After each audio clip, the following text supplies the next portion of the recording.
One TV, सब पे नजर, अंदर की खबर।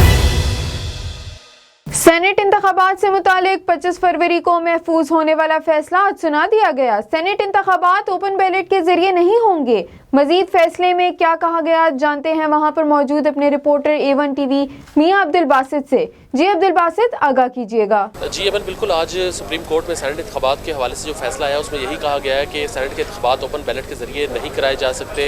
अलावा जी सुप्रीम कोर्ट की जानब से ये भी कहा गया कि इलेक्शन कमीशन की ये जिम्मेदारी है कि इंतखाबात के इस अमल को शफाफ बनाया जाए और इंतखाबात के अमल में ये करप्शन का जो सिलसिला है उसकी रोकथाम के लिए इलेक्शन कमीशन जो है वो टेक्नोलॉजी भी इस्तेमाल कर सकती है। इसके अलावा मैं आपको थोड़ा सा ये भी बताता चलूँ कि इंतखाबात के हवाले से जो सुप्रीम कोर्ट का फैसला आया उसमें ये भी कहा गया है कि ये जो सिक्रेसी है वोट की, ये ताहयात बरकरार नहीं रखी जा सकती, लेकिन सिक्रेसी किस हद तक होगी इसका तयन जो है वो इलेक्शन कमीशन पर है। जी बहुत शुक्रिया अब्दुल बासित आपका तफसीलात से आगाह करने के लिए।